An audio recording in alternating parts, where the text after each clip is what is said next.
Hello students, I am doctor Vinod Kamle. इसके previous video के अंदर हम लोग ने मनी मार्केट क्या होता है और उसके फीचर्स के बारे में पढ़ा। अभी इस वीडियो के अंदर हम लोग मनी मार्केट के इंस्ट्रूमेंट्स के बारे में पढ़ने वाले हैं।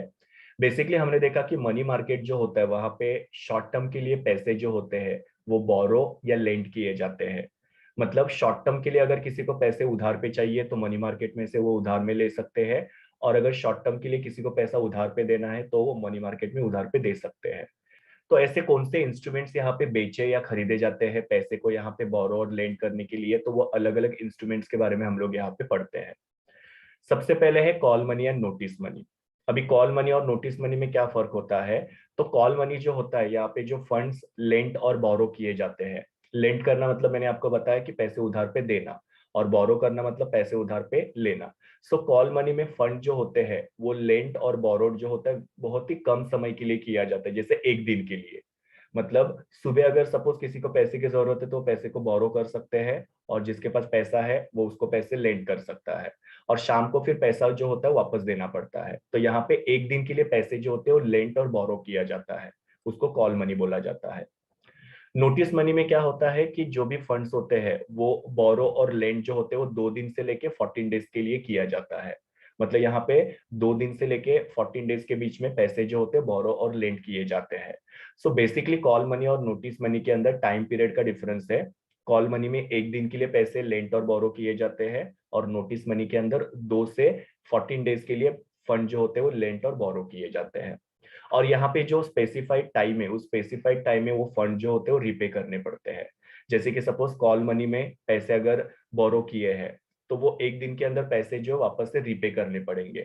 या नोटिस मनी के अंदर अगर सपोज 5 दिन के लिए पैसे जो है बोरो किए हैं तो वो पैसे जो है वो 5 दिन के अंदर वापस से रीपे करना पड़ेगा। सो यहाँ पे जो भी स्पेसिफाइड टाइम है वो स्पेसिफाइड टाइम में फंड जो होते हैं उनको रीपेड करना पड़ता है।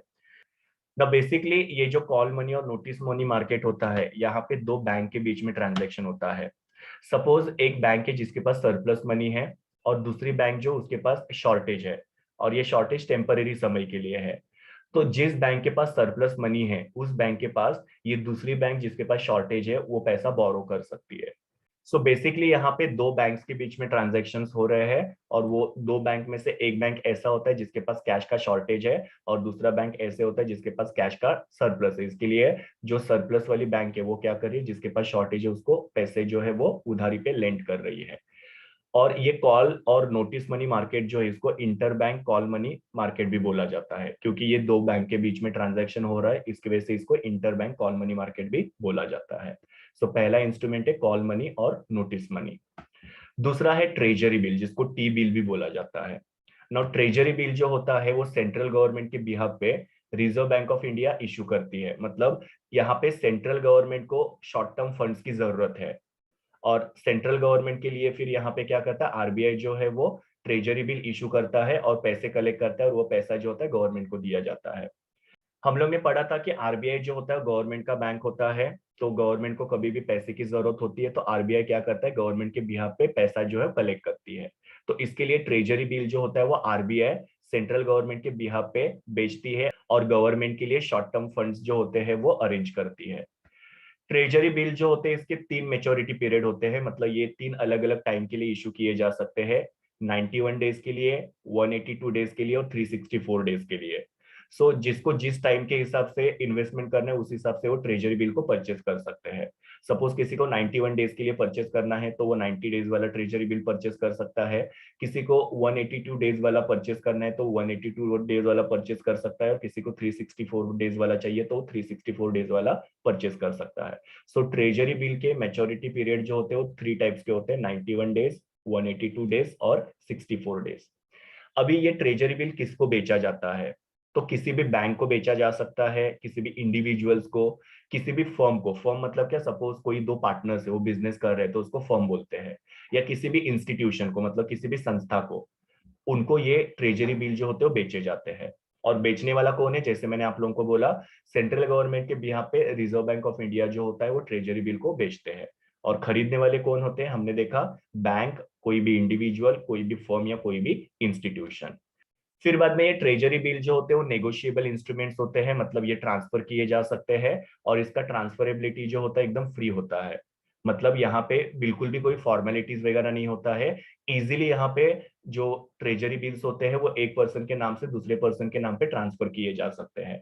सिंपली यहाँ पे क्या करना है, जो भी ट्रेजरी बिल का ओनर है वो क्या करते हैं, ट्रेजरी बिल के पीछे जिसके नाम पे ट्रांसफर करना है उनका नाम लिखते हैं और अपना सिग्नेचर करते हैं, और इस तरीके से वो ट्रेजरी बिल जो होते हैं वो ट्रांसफर किए जा सकते हैं।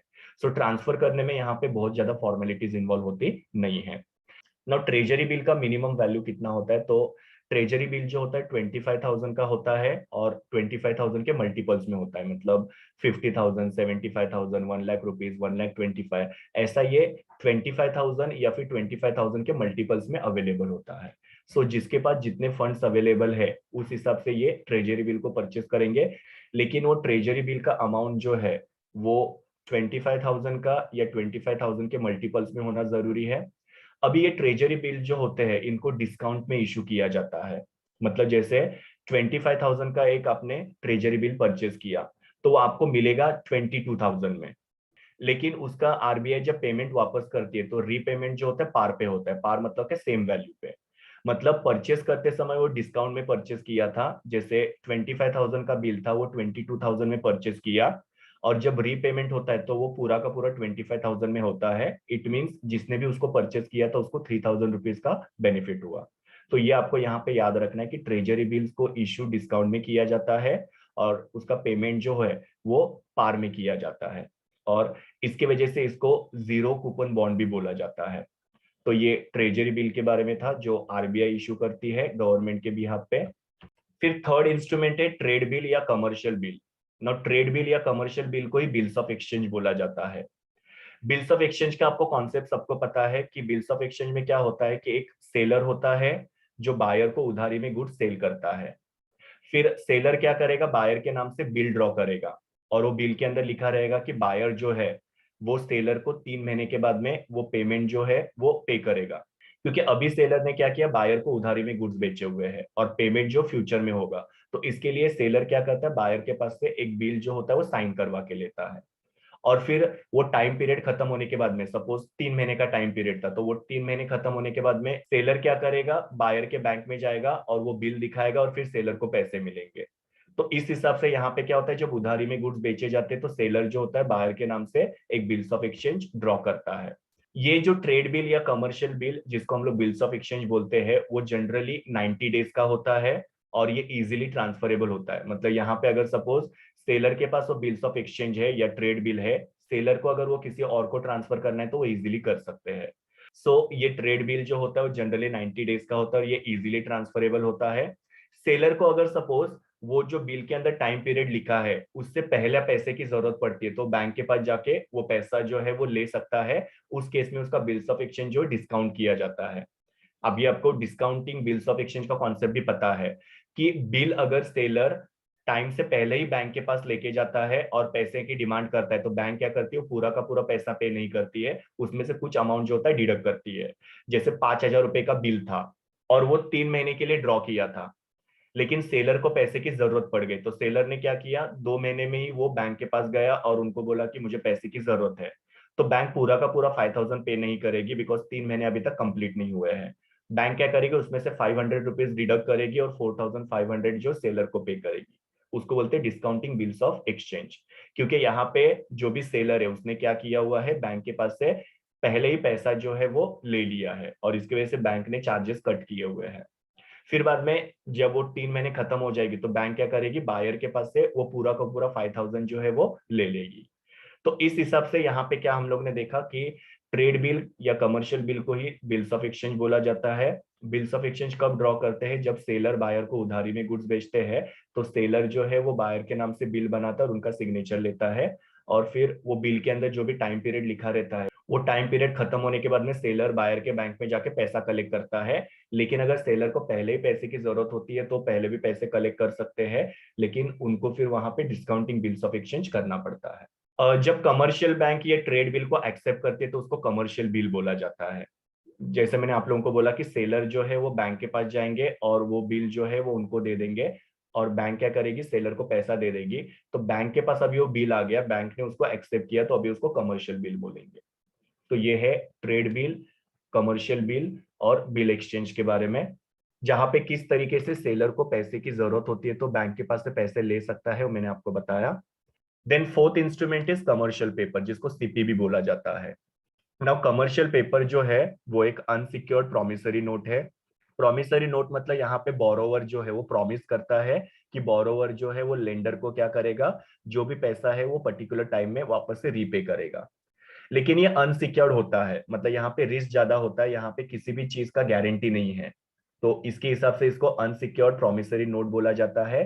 बेसिकली कमर्शियल पेपर को कौन इशू करता है, तो जो हाईली रेटेड कंपनीज होती है उनको जब शॉर्ट टर्म के लिए पैसे की जरूरत होती है तो वो लोग इसको इशू करते हैं। या ऑल इंडिया फाइनेंशियल इंस्टीट्यूशन जैसे सिडबी है, जिसको small industrial development bank of India बोला जाता है। या एग्जिम बैंक, एग्जिम बैंक मतलब क्या होता है, एक्सपोर्ट इंपोर्ट बैंक जो होता है वो ये कमर्शियल पेपर्स को इश्यू कर सकती है। और दूसरे प्राइमरी डीलर्स। ना प्राइमरी डीलर्स वो होते हैं जो गवर्नमेंट के पास से डायरेक्टली सिक्योरिटीज को परचेस करते हैं, इसके लिए उनको प्राइमरी डीलर्स बोला जाता है।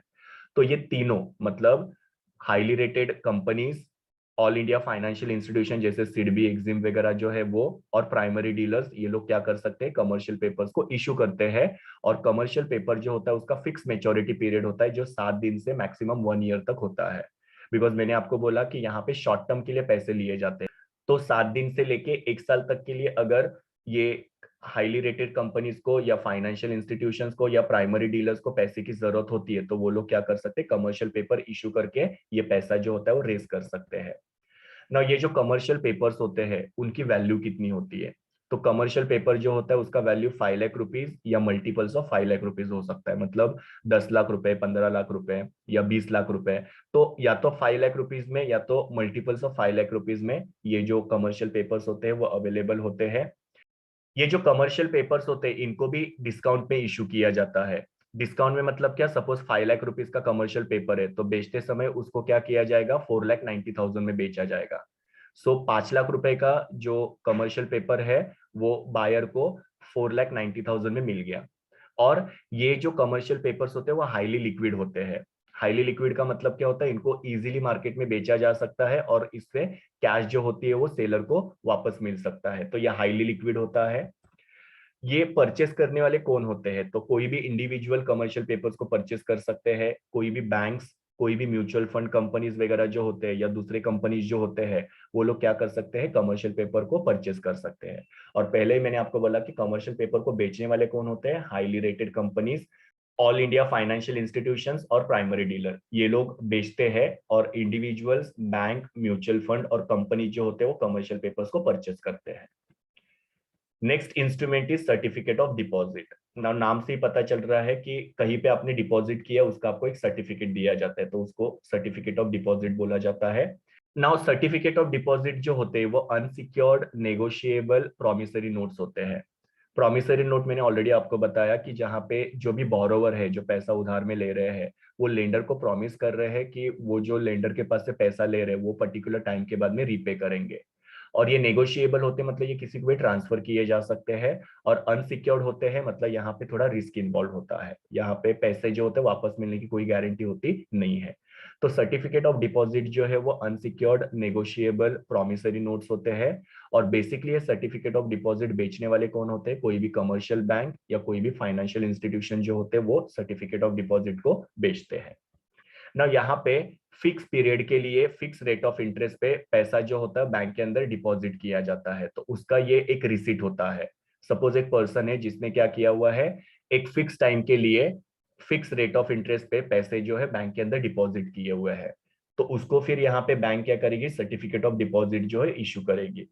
अब ये सर्टिफिकेट ऑफ डिपॉजिट का वैल्यू कितना होता है, तो इसका वैल्यू मिनिमम 1 लाख रुपीज हो सकता है या मल्टीपल्स ऑफ 1 लाख रुपीज में हो सकता है, जैसे 2 लाख, 3 लाख, 4 लाख, ऐसे 1 लाख के मल्टीपल में इसका अमाउंट हो सकता है। तो अगर आप लोगों को सर्टिफिकेट ऑफ डिपॉजिट परचेस करना है तो इसमें मिनिमम 1 लाख रुपीज इन्वेस्ट करना पड़ेगा। और ये सर्टिफिकेट ऑफ डिपॉजिट जो होते हैं वो डिस्काउंट में इशू किए जाते हैं। पहले ही मैंने इसका कॉन्सेप्ट आपको बताया कि अगर सपोज आपने एक सर्टिफिकेट ऑफ डिपॉजिट परचेस किया 1 लाख रुपए का तो वो आपको 95,000 में मिलेगा। सो यहाँ पे सर्टिफिकेट ऑफ डिपॉजिट जो होता है वो डिस्काउंट में इशू किया जाता है। ये सर्टिफिकेट ऑफ डिपॉजिट जो होते हैं वो मिनिमम 7 डेज के लिए और मैक्सिमम 1 ईयर के लिए इशू किया जाता है। मतलब अगर बैंक को 7 दिन से लेके 1 महीने के लिए पैसे की जरूरत है या किसी इन्वेस्टर को 7 दिन से लेके 1 साल के लिए इन्वेस्टमेंट करना है, तो वो लोग क्या कर सकते हैं, सर्टिफिकेट ऑफ डिपॉजिट जो परचेस कर सकते हैं। लेकिन यहाँ पे एक कंडीशन है, अगर सपोज सर्टिफिकेट ऑफ डिपॉजिट को कोई भी फाइनेंशियल इंस्टीट्यूशन इशू कर रही है, तो उसका मैक्सिमम मैच्योरिटी पीरियड जो होता है 3 इयर्स का हो सकता है। और इसको परचेस करने वाले बेसिकली कौन होते हैं, तो हमारे जैसे इंडिविजुअल्स और कंपनीज होती है। तो मैंने बताया कि सर्टिफिकेट ऑफ डिपॉजिट को बेचने वाली कमर्शियल बैंक होती है या फाइनेंशियल इंस्टीट्यूशंस होती है, और इसको खरीदने वाले इंडिविजुअल्स या कोई भी कंपनीज हो सकती है। और यहाँ पे बेसिकली क्या होता है, ये इंडिविजुअल या कंपनीज क्या कर सकती है, बैंक के अंदर फिक्स पीरियड के लिए फिक्स रेट ऑफ इंटरेस्ट में कुछ पैसा जो होता है डिपॉजिट करते हैं, और वो पैसा डिपॉजिट करने के लिए यहाँ पे बैंक उनको क्या करती है, सर्टिफिकेट ऑफ डिपॉजिट देती है। फिर मैंने आपको बताया कि इसका वैल्यू जो होता है वो 1 लाख रुपीज या मल्टीपल्स ऑफ 1 लाख रुपीज में हो सकता है, और इसको डिस्काउंट में इशू किया जाता है। इसको मिनिमम 7 डेज के लिए और मैक्सिमम 1 ईयर के लिए इशू किया जाता है। और अगर financial institution certificate of deposit को इशू करती है तो उसका मिनिमम पीरियड 3 इयर्स का होता है। सो ये सर्टिफिकेट ऑफ डिपॉजिट के बारे में था। Next is government securities. ना गवर्नमेंट सिक्योरिटीज मतलब यहाँ पे ये सिक्योरिटीज को सेंट्रल गवर्नमेंट, स्टेट गवर्नमेंट और लोकल सेल्फ गवर्नमेंट जैसे म्यूनिसिपालिटी है, तो ये लोग इसको इशू करते हैं। तो यहाँ पे हमको पता चल रहा है कि गवर्नमेंट को शॉर्ट टर्म फंड्स की जरूरत है, और इसके लिए गवर्नमेंट क्या करे, ये सिक्योरिटीज को इशू कर रहे हैं। और कौन से गवर्नमेंट हो सकते हैं, तो सेंट्रल गवर्नमेंट हो सकता है, या स्टेट गवर्नमेंट हो सकता है, या कोई भी लोकल सेल्फ गवर्नमेंट बॉडी जैसे म्यूनिसिपालिटी है। ये सिक्योरिटी जो होते हैं काफी सेफ होते हैं बिकॉज ये गवर्नमेंट का है। यहाँ पे जो भी इंटरेस्ट है और जो भी कैपिटल है वो गारंटीड इन्वेस्टर को वापस मिलेगा, उनको पता है। यहाँ पे किसी भी तरीके का पैसा डूबने का इनसिक्योरिटी नहीं होता है, इसके लिए इस सिक्योरिटी को सेफ इन्वेस्टमेंट बोला जाता है। सो गवर्नमेंट सिक्योरिटी जो होता है वो सेंट्रल गवर्नमेंट, स्टेट गवर्नमेंट और लोकल सेल्फ गवर्नमेंट इशू करते हैं, और ये काफी सेफ होते हैं बिकॉज जो भी इन्वेस्टमेंट करने वाले पर्सन है उनको इंटरेस्ट और अपना प्रिंसिपल अमाउंट जो है वो टाइम पे वापस मिल जाता है। Then next instrument is repo और रीपर्चेस एग्रीमेंट। ना रैपो एक तरीके का एग्रीमेंट होता है जहां पे सिक्योरिटीज का सेलर जो होता है, मतलब एक ऐसा पर्सन है जिसको पैसे की जरूरत है, तो अपने सिक्योरिटीज को क्या कर रहा है, सेल कर रहा है। और यहाँ पे वो जो सेलर है वो लेंडर को, मतलब जो उसको पैसे दे रहा है, उसको प्रॉमिस करता है कि फ्यूचर डेट में वो सिक्योरिटीज को हाई रेट पे परचेस करेंगे। मतलब सपोज मिस्टर ए है जिनको पैसे की जरूरत है, तो वो क्या कर रहे हैं, अपने सिक्योरिटीज को मिस्टर बी को बेच रहे हैं। मिस्टर बी जो है लेंडर है, मतलब वो पैसे देने के लिए रेडी है मिस्टर ए को। तो यहाँ पे मिस्टर ए मतलब जो सेलर है वो मिस्टर बी मतलब लेंडर को प्रॉमिस करते हैं कि ये सिक्योरिटी को वो फ्यूचर डेट में हाई प्राइस में परचेस करेंगे। और इस तरीके से यहाँ पे जो भी मिस्टर ए है, जो सेलर है जिसको पैसे की जरूरत है, वो क्या कर रहा है, मिस्टर बी के पास से पैसे बोरो कर रहा है। तो रैपो एक तरीके का एग्रीमेंट है जहां पे सिक्योरिटीज को बेचने वाले क्या करते हैं, जो भी सिक्योरिटी खरीदने वाले हैं उनको एग्री करते हैं या प्रॉमिस करते हैं कि वो फ्यूचर डेट में वो सिक्योरिटी को हायर प्राइस में परचेस कर लेंगे। यहाँ पे बेसिकली एग्रीमेंट किसके बीच में बनता है, तो आरबीआई और कमर्शियल बैंक के बीच में यहाँ पे एग्रीमेंट बनता है, क्योंकि मैंने बताया कि रैपो मतलब क्या, एक तरीके का एग्रीमेंट होता है। सो यहाँ पे सेलर कोई भी हो सकता है, जैसे आरबीआई हो सकता है या बैंक भी हो सकता है। अगर आरबीआई को पैसे की जरूरत है तो आरबीआई क्या करेगी, बैंक के साथ एग्रीमेंट करेगी। और अगर बैंक को अगर पैसे की जरूरत है तो बैंक क्या करेगी, आरबीआई के साथ एग्रीमेंट करेगी। सो यहाँ पे आरबीआई और कमर्शियल बैंक के बीच में एक एग्रीमेंट बनता है पैसे को लेन देन को लेके। ना यहाँ पे दो चीजें हम लोग को समझना है, रेपो रेट और reserve repo rate. Repo rate में क्या होता है कि जब बैंक आरबीआई के पास से पैसा बोरो करती है, और रिजर्व रेपो रेट का मतलब क्या होता है, आरबीआई जो है वो बैंक के पास से पैसा बोरो कर रही है। तो जैसे मैंने ऑलरेडी आप लोगों को बताया कि यहाँ पे एक पर्सन है जिसके पास सिक्योरिटीज है, वो दूसरे पर्सन को दे रहा है और पैसे बोरो कर रहा है। तो आरबीआई भी बैंक के पास से पैसा बोरो कर सकती है, और बैंक भी आरबीआई के पास से पैसा बोरो कर सकती है। लेकिन जब बैंक आरबीआई के पास से पैसा बोरो करती है तो उसको रेपो रेट बोलते हैं, और आरबीआई जब बैंक के पास से पैसा बोरो करती है तो उसको रिजर्व रेपो रेट बोला जाता है। ना यहाँ पे आरबीआई ये रेपो एग्रीमेंट या रीपर्चेस एग्रीमेंट को कब यूज करती है, तो जब आरबीआई को इकोनॉमी के अंदर मनी सप्लाई को कंट्रोल करना होता है। ना मनी सप्लाई को कंट्रोल करना मतलब क्या होता है, जो भी इन्फ्लेशन होता है और जो भी रिसेशन होता है जिसको हम लोग मंदी बोलते हैं, तो इन्फ्लेशन और रिसेशन को कंट्रोल करने के लिए यहाँ पे आरबीआई क्या करती है, रीपर्चेस एग्रीमेंट या रेपो एग्रीमेंट बनाती है। ना यहाँ पे किस तरीके से इन्फ्लेशन को और रिसेशन को आरबीआई कंट्रोल करती है, तो सपोज इन्फ्लेशन चल रहा है। इन्फ्लेशन मतलब क्या कि बहुत ज्यादा महंगाई बढ़ रही है, तो आरबीआई क्या करेगी, यहाँ पे बैंक के पास से फंड्स को बोरो करेगी।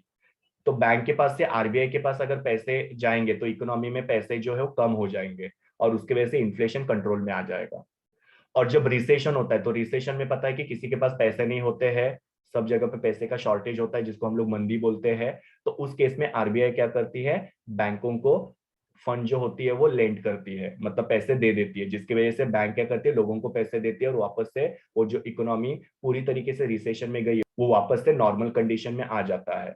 तो इस तरीके से रीपर्चेस एग्रीमेंट या रैपो एग्रीमेंट को यूज करके आरबीआई जो है वो इकोनॉमी में मनी सप्लाई को कंट्रोल करता है। अभी ये जो रेपो एग्रीमेंट या रीपर्चेस एग्रीमेंट्स होते हैं, वो मनी मार्केट इन्वेस्टमेंट में सबसे ज्यादा लिक्विड होते हैं, मतलब इसको तुरंत कैश में जो है कन्वर्ट किया जा सकता है, और इसकी मैच्योरिटी पीरियड जो होता है 24 आवर्स या कुछ महीने के लिए हो सकता है।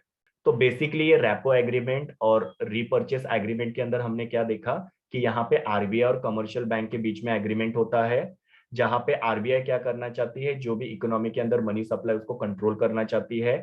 तो कभी कभी क्या होता है कि आरबीआई जो है वो बैंक को पैसा लेंड करती है, और कभी भी आरबीआई क्या करती है, बैंक के पास से पैसा जो होता है वो बोरो करती है। सो जब आरबीआई बैंक को पैसा उधार में देती है तो उसको रेपो रेट बोला जाता है, और जब आरबीआई बैंक के पास से पैसा लेती है तो उसको रिजर्व रेपो रेट बोला जाता है। और बेसिकली मैंने आपको बताया कि एग्रीमेंट जो होता है वो इकोनॉमी के अंदर मनी सप्लाई कंट्रोल करने के लिए किया जाता है। And the last instrument is money market mutual funds.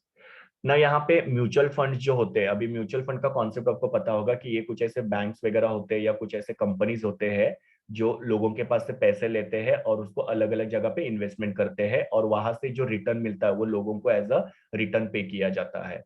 So mutual fund लोगों के पास से पैसे लेके उसको इन्वेस्टमेंट करते हैं। तो यहाँ पे मनी मार्केट म्यूचुअल फंड में क्या होता है, जो म्यूचुअल फंड होते हैं वो लोग मनी मार्केट इंस्ट्रूमेंट में इन्वेस्टमेंट करते हैं, जैसे कि ये जो म्यूचुअल फंड कंपनीज है वो कॉल मनी में इन्वेस्टमेंट करेंगे, रैपो जैसे हम लोग ने अभी रैपो एग्रीमेंट देखा उसके अंदर इन्वेस्टमेंट करेंगे, टी बिल मतलब ट्रेजरी बिल के अंदर इन्वेस्टमेंट करेंगे, सीडी मतलब सर्टिफिकेट ऑफ डिपॉजिट में इन्वेस्टमेंट करेंगे, तो उसको मनी मार्केट म्यूचुअल फंड बोला जाता है। सो जो म्यूचुअल फंड मनी मार्केट में मतलब call money, rapport, treasury bill और सर्टिफिकेट ऑफ डिपॉजिट के अंदर इन्वेस्टमेंट करते हैं उनको मनी मार्केट म्यूचुअल फंड बोला जाता है। ये जो इन्वेस्टमेंट होता है वो डेट इंस्ट्रूमेंट्स होते हैं। डेट इंस्ट्रूमेंट मतलब क्या, एक तरीके का लोन होता है, और इसकी मैच्योरिटी पीरियड जो होता है वो 1 साल से कम के लिए होता है। बिकॉज ये मनी मार्केट है, मतलब यहाँ पे शॉर्ट टर्म के लिए मनी जो होता है बोरो और लेंड किया जाता है, और यहाँ पे रिस्क भी जो होता है काफी कम होता है। तो इस तरीके से हम लोग ने यहाँ पे अलग अलग मनी मार्केट इंस्ट्रूमेंट्स देखे, जिसके अंदर बेसिकली हम लोग ने देखा कि कॉल मनी और नोटिस मनी जो होता है, यहाँ पे एक बैंक दूसरे बैंक के पास से शॉर्ट टर्म के लिए पैसे जो होते हैं उधार लेती है। फिर ट्रेजरी बिल में हम लोग ने देखा कि जब सेंट्रल गवर्नमेंट को पैसे की जरूरत होती है तो आरबीआई क्या करता है, ट्रेजरी बिल जो होता है वो बैंक को, इंडिविजुअल्स को, फर्म्स को, इंस्टीट्यूशन को इशू करते हैं और गवर्नमेंट के लिए फंड्स कलेक्ट करते हैं। फिर ट्रेड बिल के अंदर हम लोग ने देखा कि सेलर जो होते हैं वो बायर को उधारी में गुड्स बेचते हैं, और फिर सेलर बायर के नाम से एक बिल ड्रॉ करते हैं। और अगर सपोज सेलर को वो बिल मैच्योर होने से पहले ही पैसे की जरूरत होती है तो सेलर क्या कर सकता है, बैंक के पास से वो बिल जो है वो डिस्काउंटिंग करवा के अपना पैसा ले सकता है। तो यहाँ पे अगेन उनको पैसा जो शॉर्ट टर्म के लिए मिल गया। फिर बाद में commercial papers, basically commercial paper को हाई रेटेड कंपनी या फाइनेंशियल इंस्टीट्यूशंस या प्राइमरी डीलर जो होते हैं वो अपने पैसे को कलेक्ट करने के लिए इंडिविजुअल्स को, बैंक को, म्यूचुअल फंड कंपनीज को वगैरह ये बेचते हैं, और अपना पैसा जो होता है वो कलेक्ट करते हैं। फिर हमने देखा कि सर्टिफिकेट ऑफ डिपॉजिट, यहाँ पे क्या होता है कि कमर्शियल बैंक और फाइनेंशियल इंस्टीट्यूशंस को पैसे की जरूरत है, और फिर ये लोग क्या करते हैं, ये जो सर्टिफिकेट ऑफ डिपॉजिट जो होता है वो किसी भी इंडिविजुअल को या कंपनीज को बेचते हैं, और कमर्शियल बैंक और फाइनेंशियल इंस्टीट्यूशन अपने पैसे की रिक्वायरमेंट को पूरा करते हैं। फिर गवर्नमेंट सिक्योरिटीज, इसके अंदर कोई भी इन्वेस्टमेंट कर सकता है। बेसिकली गवर्नमेंट सिक्योरिटीज जो होते हैं गवर्नमेंट इशू करते हैं, और ये काफी ज्यादा सेफ होते हैं बिकॉज यहाँ पे इंटरेस्ट और प्रिंसिपल अमाउंट जो दोनों भी वापस मिलने की गारंटी होती है। फिर रैपो या रिपर्चेस एग्रीमेंट, जहां पे क्या होता है कि आरबीआई और बैंक के बीच में यह एग्रीमेंट होता है, जहां पे आरबीआई कभी बैंक के पास से पैसा बोरो करती है या कभी उनको पैसा लेंड करती है। और लास्ट वाला मनी मार्केट म्यूचुअल फंड में हम लोग ने देखा कि यहाँ पे म्यूचुअल फंड जो होते हैं मनी मार्केट में इन्वेस्टमेंट करते हैं, जैसे call money, rapport, treasury bill या सर्टिफिकेट ऑफ डिपॉजिट के अंदर वो लोग इन्वेस्टमेंट करते हैं। So this was all about money market instruments. ये मेरे यूआरएल है जहां से मैंने इमेजेस लिए हैं। Thank you, students. Please do like, share, comment, and subscribe to my YouTube channel, and also recommend my channel to your friends. We will meet in the next video.